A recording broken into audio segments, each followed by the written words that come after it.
Thank you very much. Thank you very much, please. I'm thrilled to welcome the Prime Minister of India, my friend, Narendra Modi. ওয়াশিংটনে যুক্তরাষ্ট্রের president Donald Trump ও ভারতের প্রধানমন্ত্রী নরেন্দ্র মোদির মধ্যে অনুষ্ঠিত দ্বিপাক্ষিক বৈঠকে দক্ষিণ এশিয়ার নিরাপত্তা ও স্থিতিশীলতা নিয়ে গুরুত্বপূর্ণ আলোচনা হয়েছে। বিশেষ করে বাংলাদেশের বর্তমান পরিস্থিতি ও পাকিস্তানের সন্ত্রাসবাদ ইস্যুতে দুই নেতা তাদের উদ্বেগ প্রকাশ করেছেন। বাংলাদেশের শেখ হাসিনা সরকারকে সন্ত্রাসী হামলার মাধ্যমে ফেলে দেওয়ার প্রসঙ্গে এক সাংবাদিকের প্রশ্নের জবাবে প্রেসিডেন্ট ট্রাম্প সরাসরি ডিপ স্টেটের জড়িত থাকার বিষয়টি স্বীকার না করলেও ইলন মাস্কের সাথে জড়িত বিভিন্ন গবেষণা প্রতিষ্ঠানের সাম্প্রতিক রিপোর্টে শেখ হাসিনার সরকার উৎখাতে যে ডিপ স্টেট ও জরজ সোরসের ভূমিকা ছিল তা স্পষ্ট হয়েছে।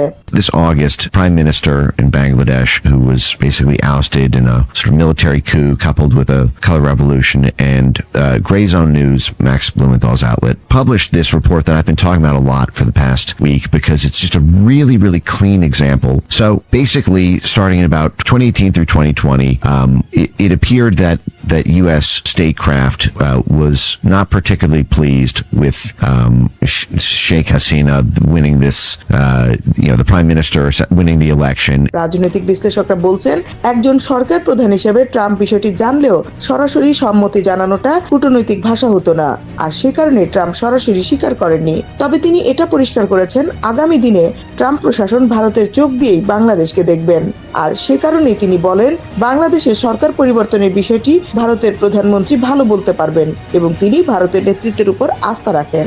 No role for our deep state. This is something that the Prime Minister has been working on for a long time and has been worked on for hundreds of years, frankly. I've been reading about it. But I will leave Bangladesh to the Prime Minister. I will leave Bangladesh to the Prime Minister. I will leave Bangladesh to the Prime Minister. এছাড়াও বৈঠকে পাকিস্তানের ভূমি থেকে পরিচালিত সন্ত্রাসবাদী কার্যক্রম নিয়ে দুই নেতা উদ্বেগ প্রকাশ করেন এবং প্রেসিডেন্ট ট্রাম্প প্রধানমন্ত্রী নরেন্দ্র মোদীকে পাশে বসিয়ে জঙ্গি ইউনূসের বন্ধু রাষ্ট্র পাকিস্তানকে মুখের উপর একটি সন্ত্রাসী রাষ্ট্র বলে মন্তব্য করেন। এতে করে আরো বোঝা যায় পাকিস্তানের সাথে নব্য বন্ধুত্ব পাতানো ইউনূসের কপালেও কি ঘটতে যাচ্ছে।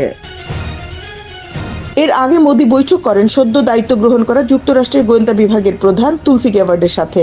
বৈঠকে উপস্থিত ছিলেন ভারতের পররাষ্ট্রমন্ত্রী এস জয়শঙ্কর এবং নিরাপত্তা প্রধান অজিত দোভাল। বিশ্লেষকদের মতে এই বৈঠক দক্ষিণ এশিয়া তথা আন্তর্জাতিক ভূ রাজনৈতিক পরিস্থিতিতে গুরুত্বপূর্ণ প্রভাব ফেলবে। বিশেষ করে বাংলাদেশের ভবিষ্যৎ রাজনীতি ও স্থিতিশীলতায় এর সুদূরপ্রসারী প্রভাব থাকবে, যা বলাই বাহুল্য। Desk report, বিবাংলা.net।